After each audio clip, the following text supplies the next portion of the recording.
Então, cá estamos nós, boa noite a todos. Mais uma aula aqui, nossa sensacional Liga de Farmacologia. Vocês não fazem ideia do quanto participar dessa liga aqui me deixa feliz. Para mim é uma honra, é um prazer. É uma das coisas que eu faço atualmente e sinto uma enorme satisfação, até porque eu vejo o crescimento da liga, né? Vejo a dedicação de todos vocês, de quem dirige a liga, de quem participa da liga. E a sensação ela é ótima, né? Até porque a gente acaba percebendo que vocês não só se interessam em cuidar da liga, mas também se preocupam com conteúdo, com cronograma, com organização. Isso é muito legal, né? Pensando que a nossa liga tem 3 anos de existência, eu acho que é sensacional e isso me deixa muito feliz. Então, hoje o assunto é interessante, eu acho que extremamente importante, relevante, atual, mundial. O assunto de hoje é o manejo clínico de pacientes vivendo com HIV e AIDS. São os termos que a gente utiliza atualmente, né?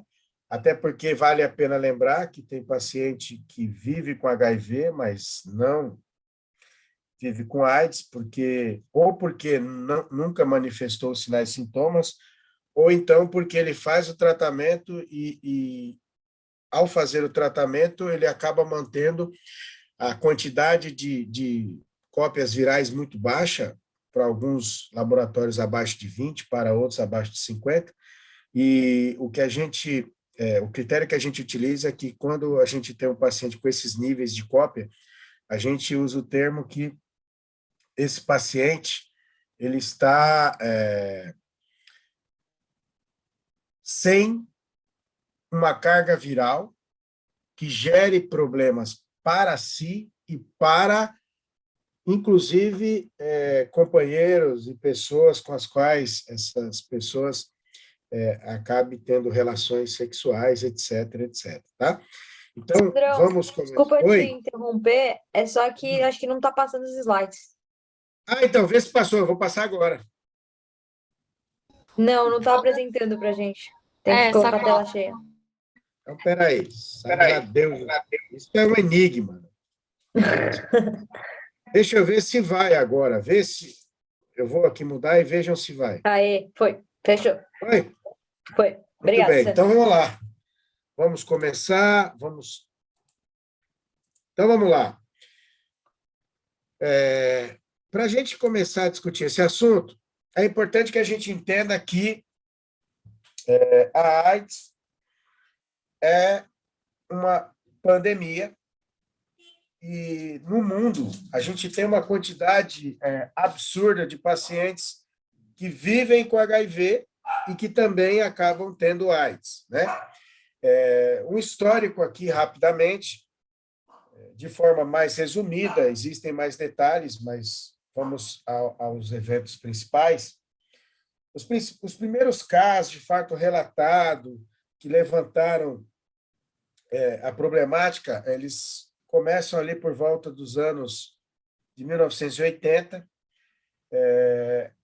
começam a ocorrer casos nos Estados Unidos, principalmente, e aí, inicialmente, a AIDS foi considerada uma doença de pessoas homossexuais, mas, posteriormente, fomos percebendo que não era nada disso, não era uma doença relacionada à opção sexual, mas sim a outros problemas. Em 82, aproximadamente, começaram a descobrir que a AIDS estava relacionada a um vírus, que era o HIV, o vírus que causa a imunodeficiência em humanos. E 83, aí fizeram lá, né, entenderam que era o vírus, e aí começaram, então, a descobrir detalhes sobre o vírus, né? Então, isso aí gerou prêmio Nobel, etc, etc. Em 87, de 86 para 87, então, foi descoberta a zidovudina, que atualmente é o AZT, atualmente é muito pouco utilizada, mas em 87 começou a ser utilizado no mundo inteiro. Foi, então, o primeiro fármaco com ação antiviral, anti-HIV, e que começou a gerar uma melhora nos pacientes que, naquele momento, viviam com HIV e AIDS. Tá? E aí, só que naquele momento, o AZT, que é a zidovudina, o paciente precisava ingerir grandes quantidades de comprimidos, em torno de 14 a 15 comprimidos. E, além disso, né, o AZT, até hoje, ainda alguns pacientes ainda utilizam, mas uma quantidade muito pequena.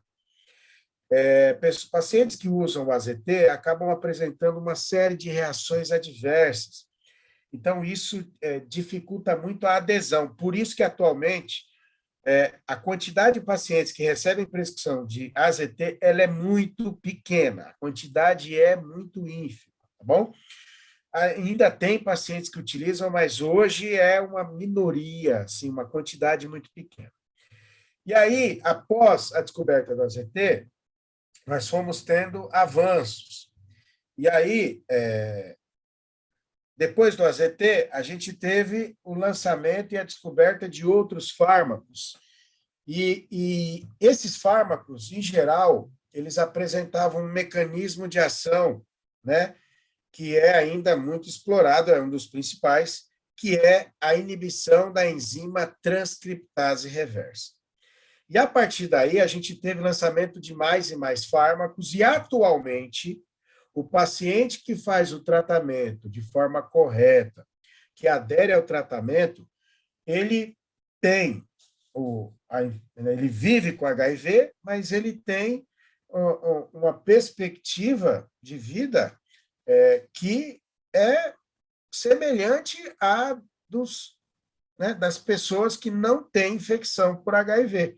Se ele aderir ao tratamento, e a gente vai ver quais são, ele consegue ter uma qualidade de vida muito interessante, né? Reações adversas pequenas. Então, esses adventos farmacológicos, né? Essa parte tecnológica relacionada à farmacologia, fez com que o paciente que tem HIV hoje e faça um tratamento diário, né? Que acaba tendo uma adesão ao tratamento, tenha uma qualidade de vida muito interessante, muito próximo a um paciente que não tem. Então, vamos lá. Aqui é só para dizer que é uma pandemia, afeta pessoas do mundo inteiro, nos mais diversos continentes. Então, a gente tem aqui, hoje, acreditamos que tenha por volta de 38 milhões de pessoas vivendo com HIV, e uma parte desses pacientes apresentando AIDS, que é a síndrome da imunodeficiência adquirida, que só se manifesta quando a gente tem uma carga viral extremamente elevada e uma quantidade de CD4 muito baixa, tá bom? Então, podem observar, isso afeta pessoas do mundo inteiro. Muito bem. Então, está aqui, né, a gente, e dados de 2020, em torno de 38 milhões, né?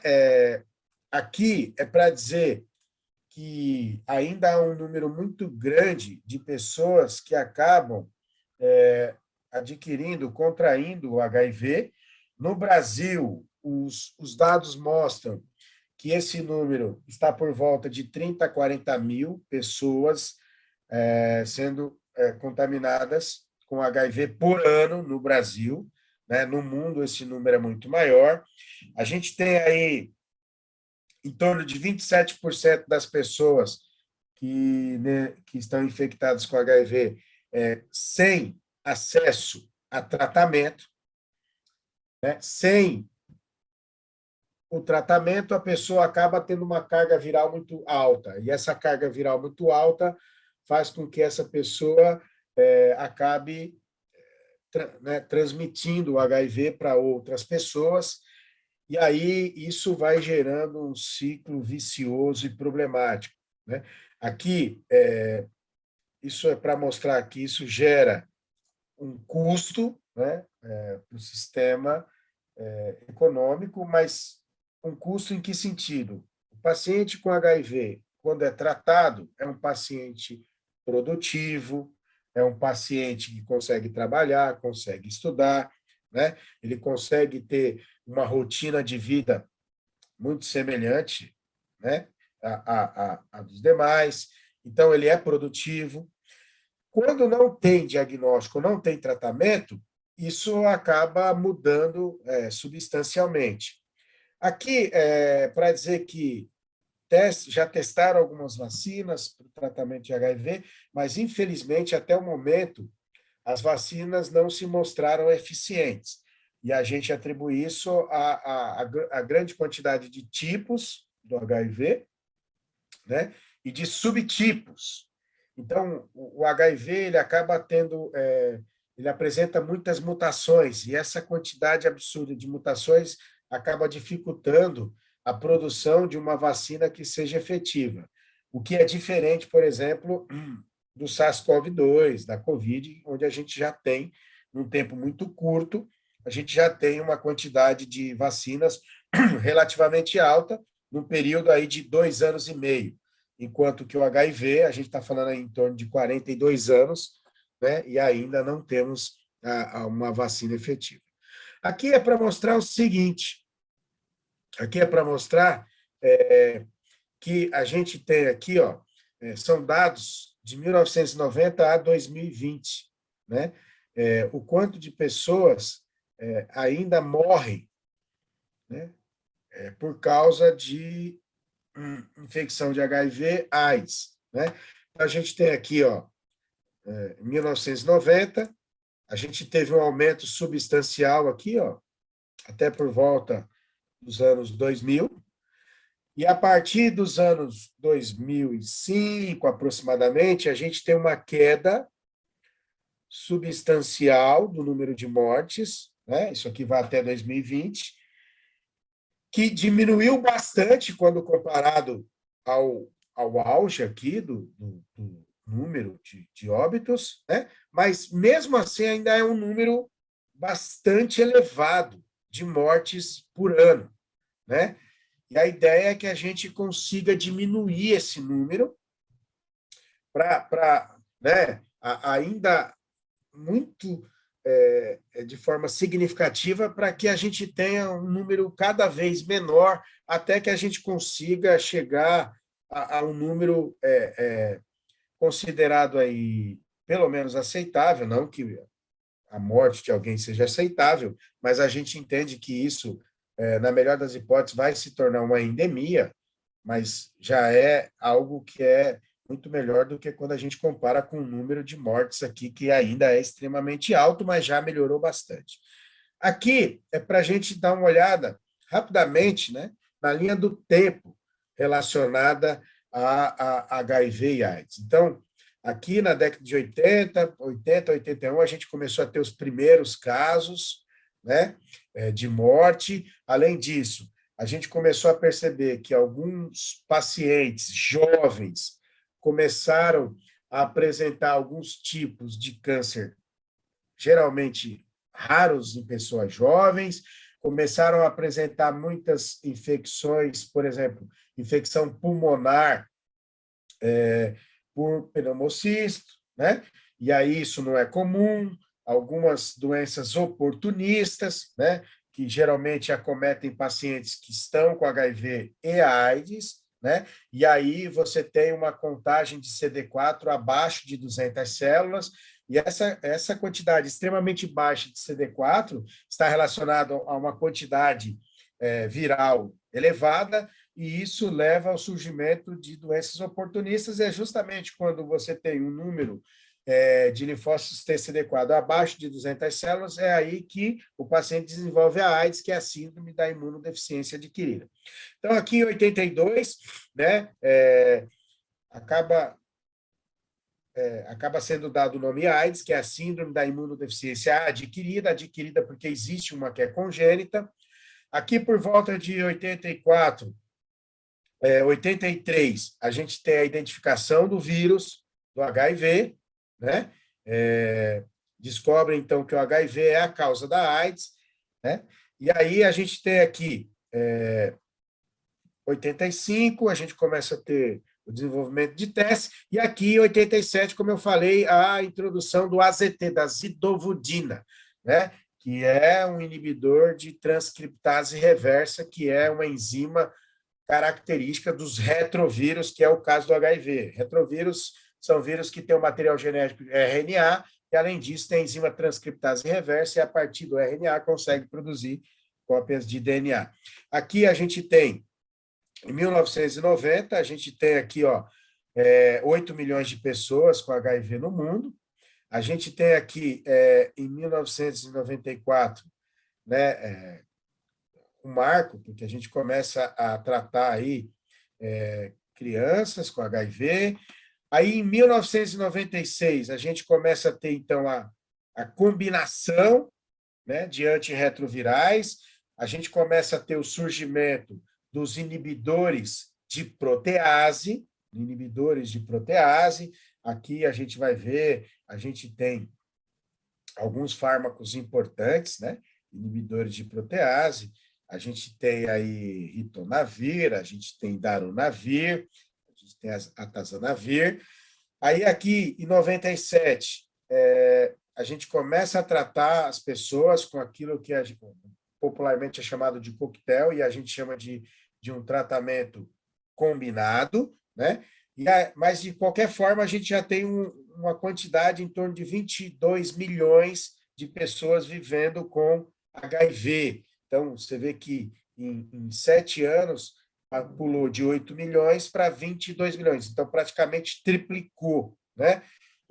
Aí a gente tem 2007, um número bastante elevado. A gente tem aqui o surgimento do Truvada, que a gente vai discutir depois, o que é? É o medicamento que é usado atualmente para PrEP.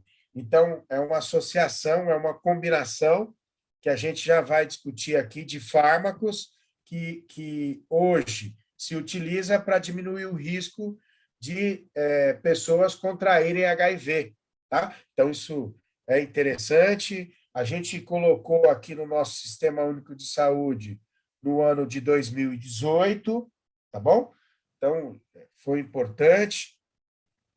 Em 2012, a maioria das pessoas no mundo já são elegíveis para o uso de antirretrovirais. Isso é extremamente importante, porque com os adventos de PrEP e PEP, juntamente com preservativo, a gente consegue hoje reduzir o risco de forma extremamente significante e significativa. Por quê? Pessoas que usam PrEP e que usam preservativo, por exemplo, essas pessoas diminuem o risco para aproximadamente de 2 a 4% de contraírem o HIV. Né? Então, isso realmente foi um marco, e isso ajudou muito a diminuir o número de pessoas infectadas com HIV. Tanto quanto você usa o PrEP, que é uma prevenção, ou é uma profilaxia pré-exposição, tanto quando usa o PrEP, quanto usa o PEP, que é uma profilaxia pós-exposição, conforme a gente vai ver. Aqui é só para discutir, né, o quanto as coisas mudaram. Isso aqui é uma imagem da Time, e que mostra o fenótipo, né, do paciente que tinha AIDS na década de 80. Então, era um paciente que ficava extremamente magro, né, caquético. O paciente tinha uma série de doenças oportunistas. E por conta disso, até hoje, muitas pessoas que descobrem que têm HIV, elas ficam extremamente abaladas, elas ainda acham que hoje ter HIV é uma sentença de morte, quando, na verdade, não é mais, né? Porque hoje as estratégias farmacológicas, as opções farmacológicas possibilitam que esse paciente não chegue, né, a este quadro e que tenha uma vida muito próxima ao que tinha antes. Né? Não vou dizer que é igual, né? Ele tem que tomar medicamento todos os dias, mas ele vai ter uma vida relativamente normal, sem chegar a uma situação como essa e de outros pacientes que a gente sabe que durante o decorrer do tempo adquiriram HIV, manifestaram AIDS e etc. Né?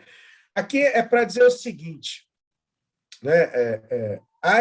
Ter estar infectado com HIV não é ter AIDS, de forma alguma.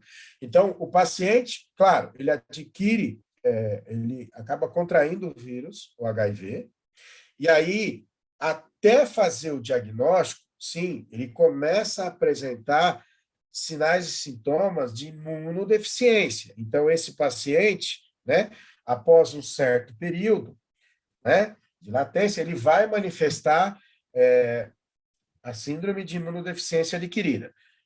E aí, claro, ele vai a um hospital, vai procurar profissionais da saúde, os médicos, e aí lá pode ser feito o diagnóstico.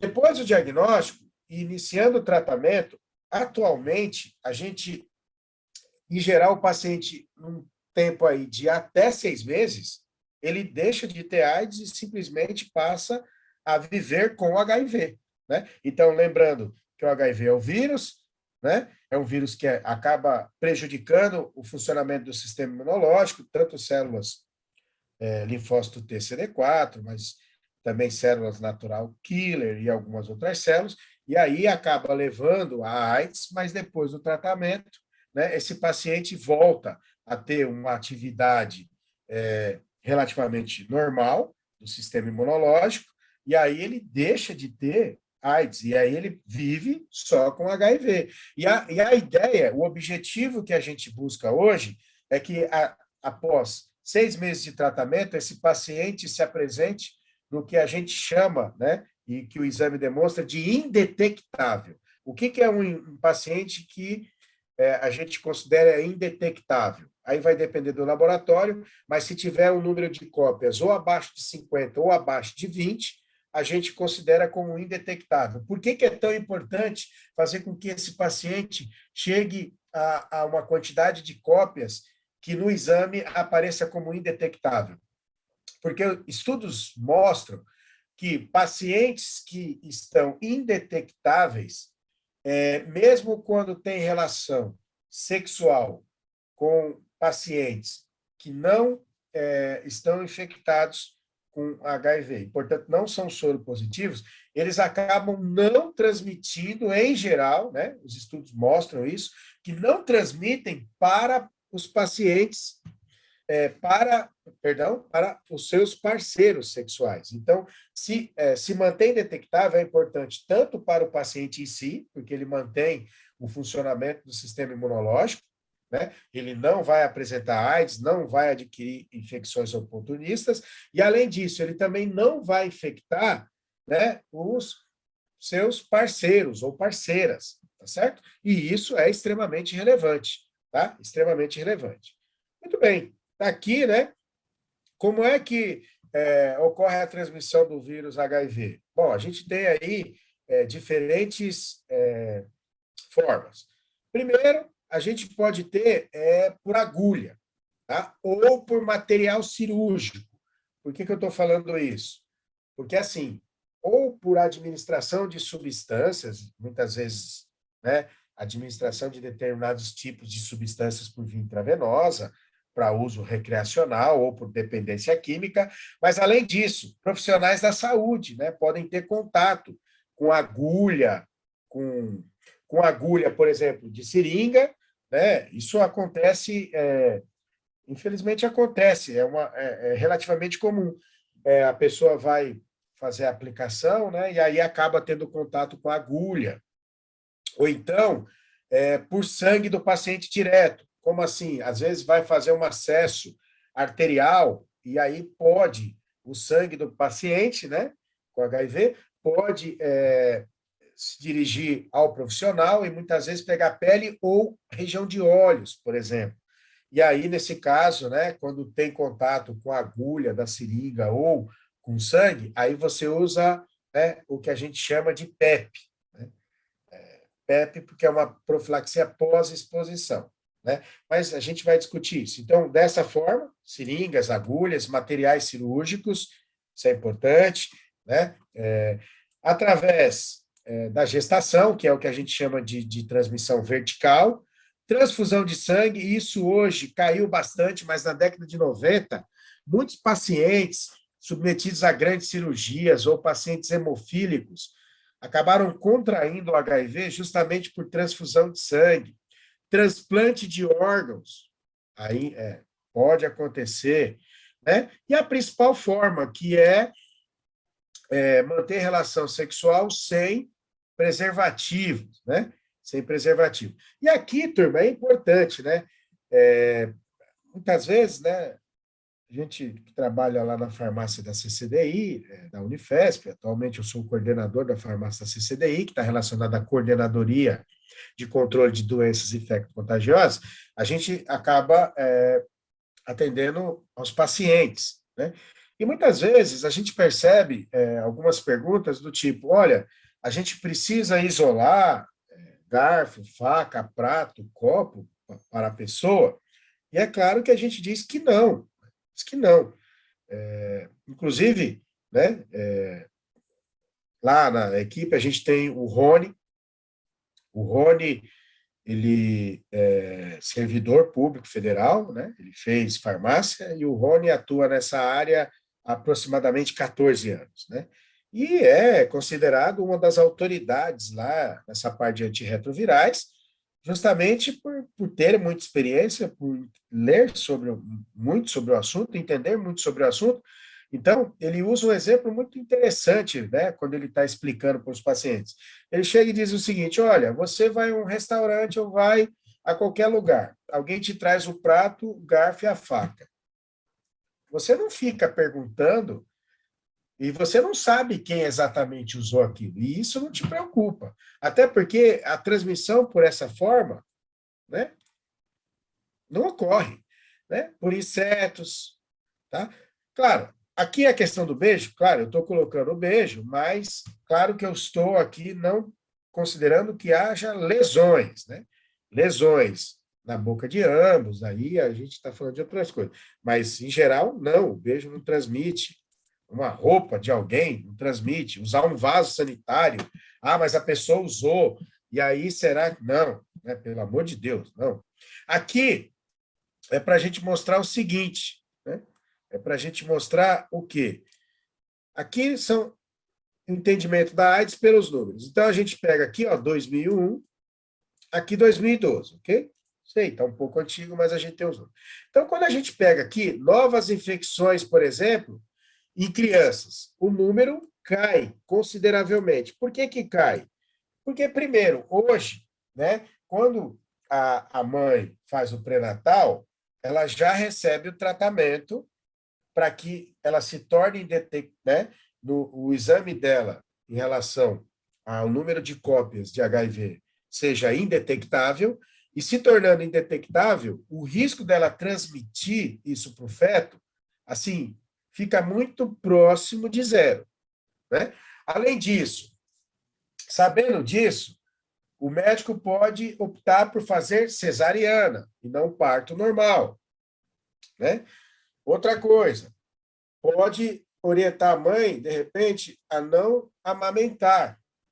E essas providências fazem com que hoje a transmissão vertical ela seja, assim, ínfima. E, geralmente, quando ocorre, é justamente porque é uma mãe que não fez pré-natal. Mas, mesmo a mãe não fazendo pré-natal, né, a gente tem como saber se a mãe tem infecção por HIV através dos testes rápidos, que a gente vai discutir daqui a pouco. E sabendo que a mãe tem, já pode fazer um tratamento para a mãe para diminuir o risco de transmissão vertical, e isso ajuda muito. Por isso que esses números caíram consideravelmente, tá certo? Outra coisa, novas infecções com HIV. Dá uma olhada o quanto isso diminuiu também e continua diminuindo. Né? Mortes relacionadas à AIDS. Olha o quanto isso diminuiu. Né? Isso em 2012.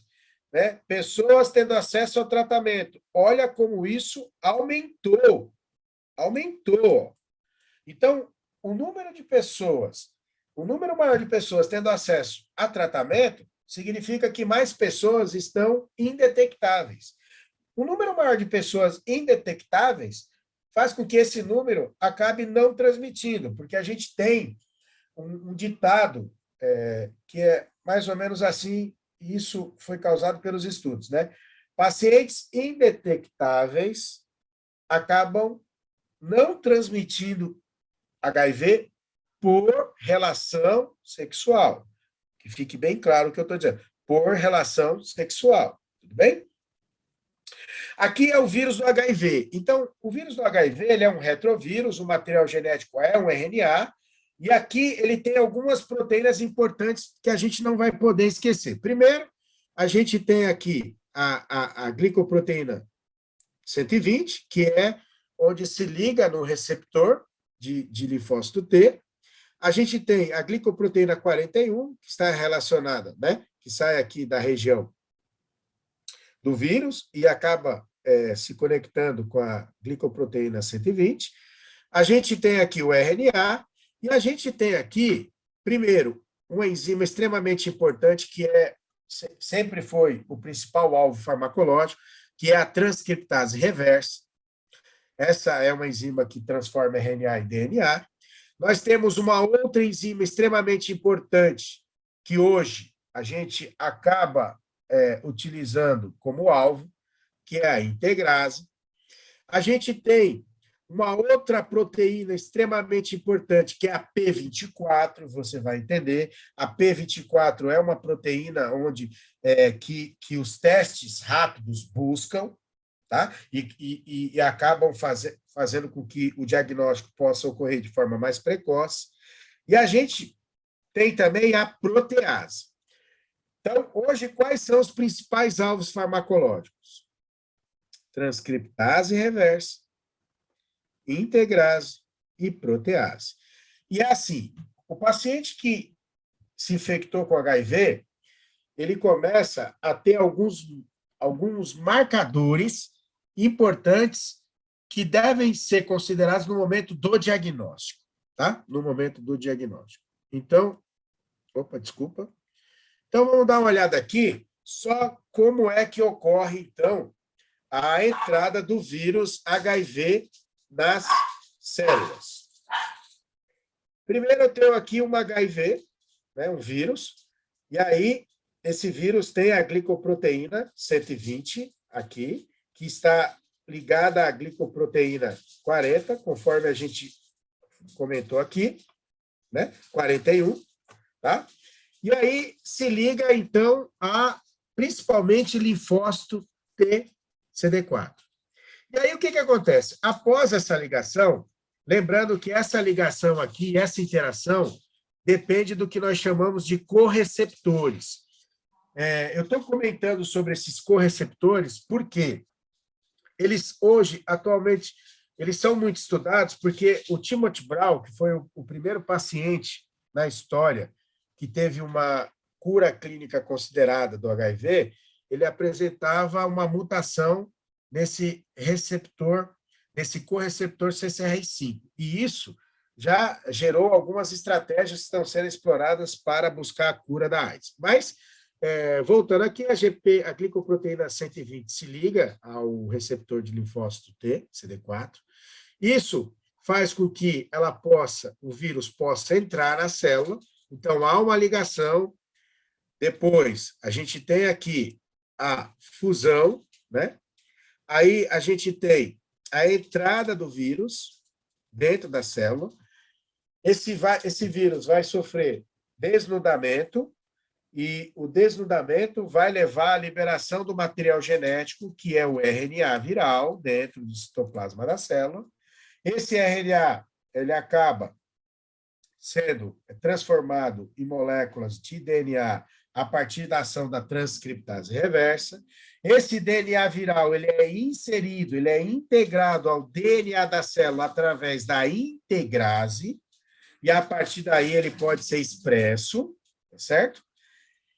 Esse DNA viral vai começar a produzir proteínas virais e também vai gerar material genético viral, que é o RNA, e essas proteínas virais produzidas vão ser ativadas através de clivagens que serão produzidas pela protease viral. Então, repetindo, né, a transcriptase reversa é um alvo para a ação dos fármacos, a integrase também é um alvo para a ação dos fármacos, e a protease, que ativa as proteínas virais e que serão utilizadas para a produção de novos vírions, também é um importante alvo farmacológico. Aqui é só para a gente discutir rapidamente como que é feito o diagnóstico atualmente de HIV. Né? Primeiro, a gente pode fazer os chamados testes rápidos. Os testes rápidos atualmente utilizam a técnica de ELISA, que é um imunoensaio, e o ELISA, se for de quarta geração, ele pode detectar duas moléculas diferentes. Quais? Pode detectar o RNA viral, que, aliás, é a primeira molécula que aumenta, e, além disso, é a molécula que eu consigo detectar de forma mais precoce, então tem o RNA, eu vou mostrar um gráfico onde tem um pico de RNA, logo depois, começa a ter um aumento da proteína P24, para que só então comece a ter a produção de anticorpos, né, de imunoglobulina M, para depois ter anticorpos de imunoglobulina do tipo G. Então, os testes hoje mais utilizados, o que eles detectam? RNA viral, e aí a gente diz que está detectando a carga viral, ou eles buscam também detectar a proteína P24. A gente tem o clássico sorológico, retira o sangue, o paciente faz, e a gente tem o que utiliza a saliva. E esse aqui é interessante porque eles fazem parte dos autotestes, né? A parte de buscar pela saliva são os autotestes, que trazem vantagens e algumas desvantagens. Vantagens: o paciente muitas vezes não quer ir procurar um profissional de saúde, ele tem vergonha, ele não quer se expor, então o autoteste pode ajudar. Ele fazendo em casa e dando positivo, ele pode procurar ajuda médica. Problemas, às vezes, do autoteste. Ele faz o autoteste e aí dá um falso negativo e ele acaba não fazendo o diagnóstico e isso pode agravar a sua situação. Tá? Dá uma olhada aqui, que é o que eu falei, os marcadores, as concentrações dos marcadores no plasma. O que começa a aumentar? Né? O RNA. Então, se você ver, ó, ele começa aqui, ó, tá? Então, por volta ali de 3 a 4 semanas, eu tenho um pico de RNA. E qual é o segundo marcador em relação temporal? A proteína P24, né? Depois, aí eu vou ter IgM. E depois, só então eu vou ter IgG. Então, os testes rápidos atualmente, que usam o método de ELISA, eles, que são de quarta geração, eles já detectam tanto o RNA quanto a proteína P24. Vantagem: eu consigo detectar de forma mais precoce. Eu diminuo a chamada janela imunológica. E isso é favorável, porque quanto mais cedo for feito o diagnóstico, de forma mais precoce, eu vou iniciar o tratamento do paciente. E isso vai fazer com que ele tenha menos complicações, né, posteriormente. Tá? Então, eis aqui, hoje, a principal técnica de utilizar. Claro, você pode fazer por ELISA, também pode ser feito testes, por exemplo, por imunoblot, mas aí eu vou procurar anticorpos, e aí isso vai demorar mais e o paciente pode apresentar mais sinais e sintomas. Dá uma olhada aqui, ó, aqui é só para mostrar, né? São as gerações de ELISA. Se você olhar aqui de quarta geração, você vai ver que detecta imunoglobulina, né? E detecta também a proteína P24, mas também muitas vezes se detecta material genético, dependendo do caso, e isso faz com que o diagnóstico seja mais precoce. Tá? Aqui é só para mostrar aqui, ó, a tecnologia hoje dos chamados testes rápidos. Quais são os critérios atualmente para se fazer diagnóstico de HIV? Né? Simples. O paciente chegou. Existem hoje os testes rápidos. Então, quais são as providências? Você vai fazer punção no dedo, aqui, fazendo a punção no dedo, você vai pegar esse sangue do paciente e vai colocar em 2 testes rápidos diferentes, de marcas diferentes. Tá? Então, eu pego 2 testes da marca X, da marca W, e no mesmo momento eu pego o sangue do paciente, ponho no teste rápido 1 e ponho no teste rápido 2. E aí eu aguardo. Se esse teste apresentar, né, 2 resultados positivos, utilizando testes rápidos de marcas diferentes, então o diagnóstico é considerado, e aí, a partir daí, já se inicia o tratamento para esse paciente. Né? Pode até se fazer sorologia depois, mas aí a ideia é mais acompanhar. Então, fazendo 2 testes rápidos de marcas diferentes no mesmo momento, isso aí, quando os 2 dão positivo, o diagnóstico é considerado como positivo. Isso tem algumas vantagens. Como você faz ao mesmo tempo, você evita aquele viés de repente, ter tido troca de amostra do paciente, que antes, isso geralmente coletava o sangue do paciente, fazia o teste, aí dava positivo, aí chamava o paciente de novo, aí coletava de novo para fazer o teste para ser a confirmação. Atualmente, com os testes rápidos, né, já faz ali ao mesmo tempo. Quando a gente fala de fármacos antirretrovirais, o que a gente tem é isso aqui. A gente tem atualmente os inibidores de protease, e esses 3 ainda são bastante utilizados. Mas desses 3, esses 2 são mais utilizados. Tá? Ritonavir e darunavir. A gente tem o inibidor da entrada do HIV na célula, que é o Maraviroc, pouco utilizado, né? Muito pouco. Muito, muito, muito pouco. Esses aqui, bastante. E essa classe 3 aqui, também muito utilizada. Os inibidores da integrase. Raltegravir e dolutegravir. Qual é o mais utilizado atualmente? Dolutegravir. Tá? Dolutegravir é o mais utilizado. E aí, a gente tem os inibidores da transcriptase reversa. Né? A gente tem a zidovudina, que foi o primeiro, que é o AZT, hoje muito pouco utilizado. A gente tem a lamivudina, bastante utilizada. A lamivudina é, hoje, o fármaco mais utilizado aqui, dos chamados NN, né? É muito comum a gente usar a sigla IR, né? NN, quer dizer, né? Inibidores da ITRNN, inibidores da transcriptase reversa, né? Nucleosídeo, N. E a gente tem os não nucleosídeos. Aí a gente usa NN. Então, inibidores da transcriptase reversa, ITRN. Inibidores da transcriptase reversa, nucleosídeo. ITRNN, inibidores da transcriptase reversa, não nucleosídeo. E a gente tem aqui um terceiro, que é o tenofovir, que é extremamente utilizado atualmente, tá? Então, tenofovir, lamivudina, esses são muito utilizados. Daqui, hoje, dos não análogos de nucleosídeo, o que a gente usa mais é o efavirenz, tá? Nevirapina muito pouco, etravirina muito pouco. Então, eu tentei tornar didático isso para vocês. Eu coloquei aqui novamente, ó, inibidores da transcriptase reversa. Então, quando a gente pega os análogos, né, de nucleotídeos, então isso quer dizer inibidores da transcriptase reversa, nucleosídeos. Aqui, inibidores da transcriptase reversa, não nucleosídeo. Os não nucleosídeos, etravirina, efavirenz e nevirapina.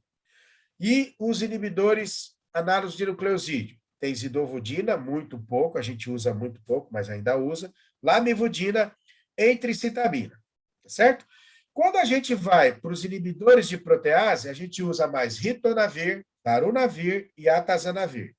E temos os inibidores de integrase. O que a gente mais usa é o dolutegravir.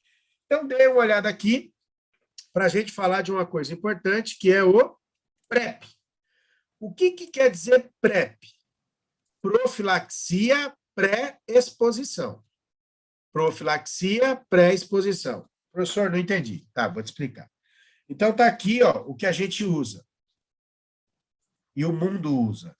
Entricitabina mais tenofovir. Tá? Entricitabina mais tenofovir. Geralmente, quem usa PrEP? Quem acha que vai se expor a situações que possam levar a uma contaminação por HIV.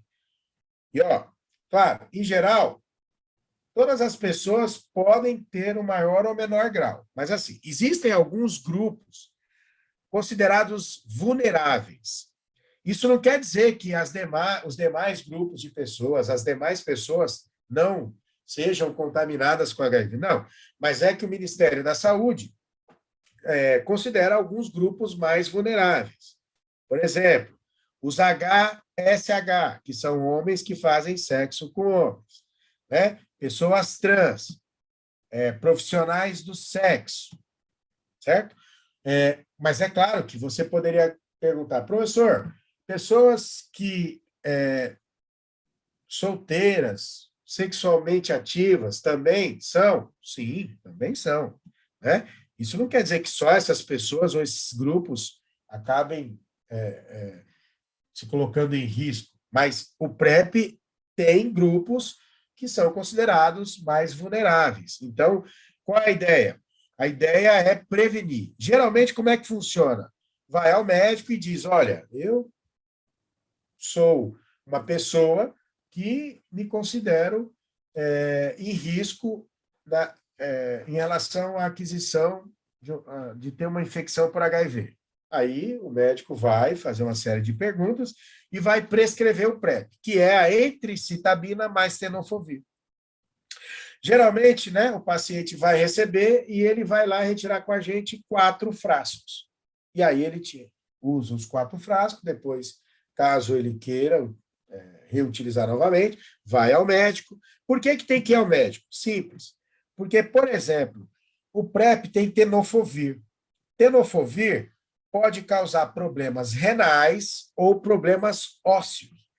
Não é tão comum assim, mas pode causar. Então, se o paciente quer ficar fazendo uso, é sempre bom, e o médico vai prescrever isso, por exemplo, a realização, dependendo do caso, né, da idade, etc., da realização de densitometria óssea, por causa do tenofovir. Vai fazer um exame para pedir creatinina, para ver como é que anda a função renal.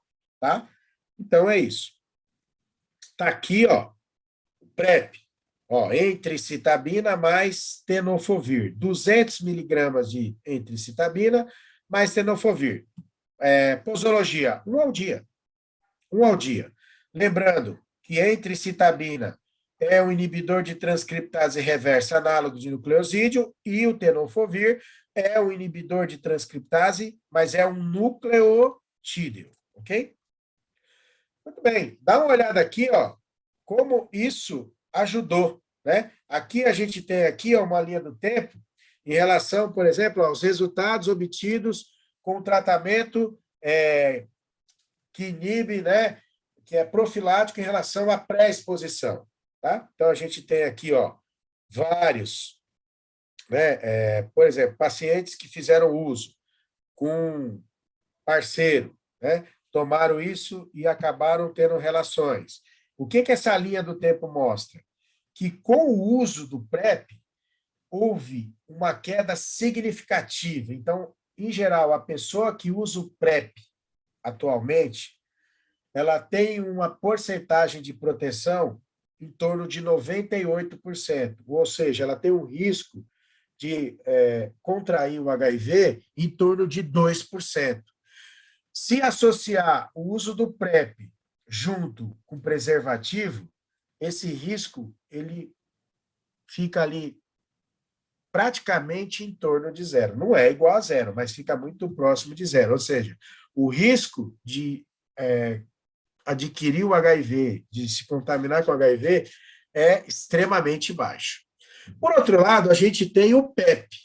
O que é PEP? Profilaxia pós-exposição. Como assim? Paciente, por exemplo, chega uma paciente relatando que foi abusada sexualmente. Nesse caso, não é PrEP, é PEP, porque ela já pode ter sido exposta.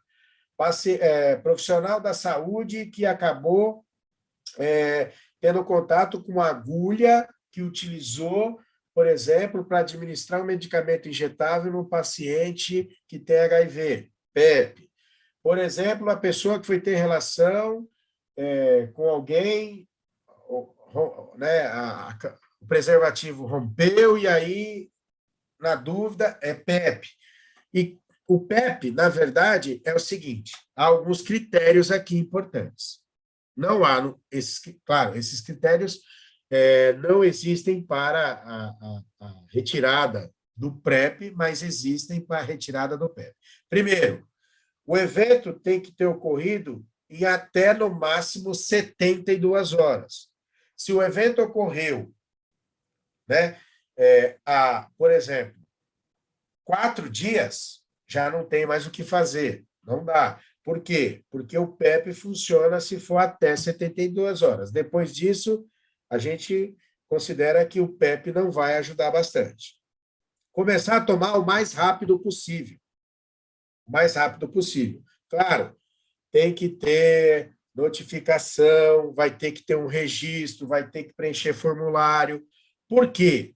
Porque é o seguinte, isso é uma segurança até para o profissional da saúde, até às vezes para a pessoa, para dizer o seguinte, eu estava trabalhando, de repente tive contato. Aí a gente vai anotar tudo isso também no sistema da farmácia. Por quê? Porque se ocorrer uma soroconversão, ou seja, se tornar, né, positivo para HIV, isso está registrado, né? Então, isso é uma proteção, inclusive, para a pessoa que vai fazer o uso do PEP. E o PEP, quais são os fármacos utilizados? Dolutegravir, o inibidor de integrase, hoje é o mais usado, o raltegravir sai muito pouco, a quase nada, associado com tenofovir, junto com lamivudina. Aliás, guarda isso, esse hoje é o principal tratamento. Esse é o principal tratamento. Tá? É o tratamento que a gente considera top. Dolutegravir, 50 miligramas, geralmente é 1 ao dia de dolutegravir, com mais 1 ao dia do que a gente chama de TL. TL é porque é tenofovir mais lamivudina. 1 de dolutegravir, 1 de TL. Geralmente tomados, né, no mesmo momento. Pode ser de manhã, pode ser à tarde, pode ser à noite.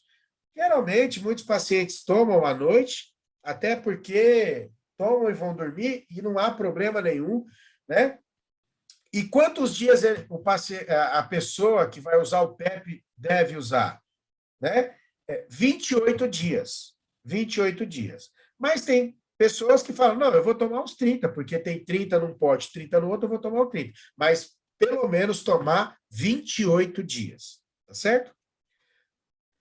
Bem, dá uma olhada aqui. Isso aqui é um outro tratamento. Hoje sai muito pouco, que é o que a gente chama de biovir. O que é o biovir? É a lamivudina mais zidovudina, o AZT. Tá? Então, são aqui 2 inibidores da transcriptase reversa, análogo de nucleosídeo. É o biovir. Se um dia alguém falar de biovir, é lamivudina mais zidovudina, o AZT. Associado à nevirapina. Lembra que a nevirapina é o inibidor de transcriptase reversa, não nucleosídeo. Já te falo, esse protocolo hoje, praticamente, não é mais prescrito para um paciente que procure um infectologista atualmente. Geralmente, ele é um esquema utilizado por pacientes que já fazem uso, não tiveram reações apresentaram uma boa resposta, então o médico mantém. Mas dificilmente hoje o médico vai prescrever esse protocolo para alguém iniciar um tratamento atualmente. Aqui é um outro protocolo, tá? Que é lamivudina, mais idovudina, que é o Biovir, que a gente comentou, só que com efavirenz. Cuidado, né? Efavirenz, hoje se usa assim, há uma restrição para se usar efavirenz. Qual é? Por exemplo, pacientes que têm distúrbios psiquiátricos, como, por exemplo, depressão, psicose. Em geral, esses pacientes acabam não recebendo efavirenz, porque o uso de efavirenz pode aumentar tanto a intensidade quanto a quantidade desses problemas psiquiátricos aí. E até neurológicos, questões de insônia, irritação, depressão, esquizofrenia. Tá? Então, efavirenz geralmente se evita para esses pacientes. Aqui, ó, um ganho tecnológico enorme, né, que é uma associação que a gente chama de 3 em 1. O paciente faz uso de um comprimido ao dia. Então, eu quero que você perceba o seguinte, de 14, 15 comprimidos, quando era só AZT, hoje o paciente, em geral, faz uso de 3 a 2 comprimidos. E, nesse caso, ele faz uso de um só. Isso aqui é o que a gente chama 3 em 1, efavirenz, lamivudina e tenofovir.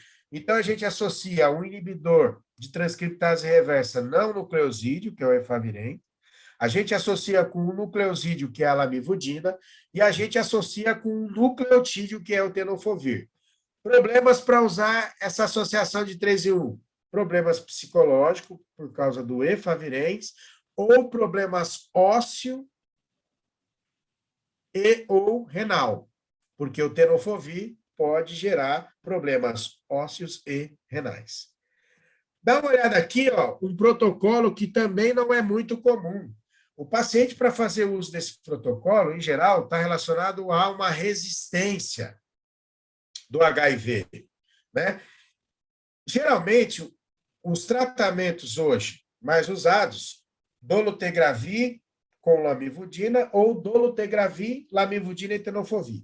Só que, em alguns pacientes, devido ao tempo da infecção, muitas vezes tem pacientes hoje com 30 anos, 35 anos, que já tem a infecção, né, do HIV, pode ocorrer uma resistência viral, e isso pode fazer com que o protocolo farmacológico tenha que ser modificado e ampliado. Tá? Mas esse protocolo não é um protocolo hoje comum de ser prescrito. Geralmente, isso aqui é restrito a casos específicos, a pacientes específicos. Esse aqui é o dolutegravir mais o tenofovir com lamivudina. Aí você vai perguntar, ué, mas isso você já falou, professor. Então, só que é o seguinte, em alguns pacientes, a gente precisa dar 2 comprimidos de dolutegravir ao invés de 1, né? Em vez de 1. Então, tem pacientes que precisam tomar 2 comprimidos de dolutegravir por dia, ao invés de 1. Quais são esses pacientes?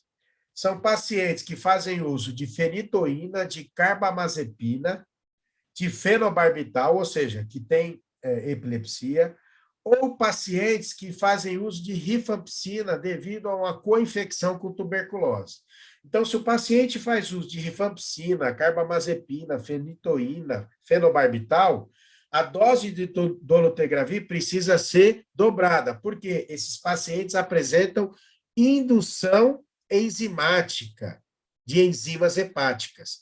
Por isso, a biotransformação do dolutegravir, ela ocorre de uma forma mais acelerada. Se a dose não for dobrada, a gente pode ter subdoses e aí o paciente não vai ter um benefício, né, pelo medicamento, porque a dose vai estar numa dose baixa e essa dose baixa não vai produzir o efeito esperado, que é o quê? Reduzir o número de cópias abaixo de 50 ou de 20, que é para que a gente considere esse paciente, né, como indetectável. Aqui, a gente já falou, né, o dolutegravir, que é o tratamento comum e que também é um tratamento usado em gestantes, tá? Dolutegravir com tenofovir e lamivudina, justamente para que a mãe fique indetectável, mas não só a gestante, pacientes em geral. Esse tratamento hoje é o que a gente considera, assim, extremamente eficiente, é o tratamento que é prescrito aí e utilizado por um grande número de pacientes hoje com HIV, e se o paciente fizer o uso adequado, que é um comprimido, nesse caso, de dolutegravir, e um de TL, então, ou seja, 2 comprimidos ao dia, esse paciente ele não vai só se tornar um paciente indetectável, como vai se manter. Isso quer dizer que o risco dele transmitir HIV para alguém é ínfimo, tá? Mesmo através de relação sexual, principalmente a relação anal, que é a relação que acaba tendo um risco maior de transmissão, né, devido a lesões, traumas, etc. Aqui é um outro protocolo que pode ser utilizado, o ritonavir, que é um inibidor de protease, né, com darunavir, que é um outro inibidor de protease, juntamente com TL, né, que junta lá o tenofovir e lamivudina, inibidor nucleosídeo de transcriptase reversa e o nucleotídeo também. Aqui, outro protocolo que pode ser usado, de vez em quando esse paciente usa, né, e dependendo aí do caso, se dependendo do paciente, se ele tem problema renal, problema ósseo, aí pode, às vezes, esse protocolo também ser utilizado como uma espécie de PEP, mas é muito raro, tá? É muito raro. Em geral, o PEP é dolutegravir com tenofovir e lamivudina. Esse protocolo, ainda alguns pacientes utilizam, né? É um protocolo que costuma sair, e aqui só para destacar isso, o darunavir de 800 é 1 ao dia de darunavir com 1 ao dia de ritonavir e 1 de TL. Se o darunavir é de 600 miligramas, então são 2 comprimidos ao dia de darunavir, quando é 600, 2 de ritonavir, para depois tomar só 1 de TL. Aqui eu tenho um outro protocolo, que é TL, mais ritonavir, mais atazanavir, tá certo? E aí, hoje, sai menos esse protocolo, ainda é prescrito para alguns pacientes, mas lembrando que não é hoje o principal protocolo, não é o de primeira escolha em geral, tá? Eu gostaria de agradecer a vocês pela atenção, muito obrigado, né? Tentei não me estender para não ficar uma aula muito monótona. Espero ter ajudado e esclarecido aí, né, as dúvidas, e estou aqui disponível para quaisquer esclarecimentos aí.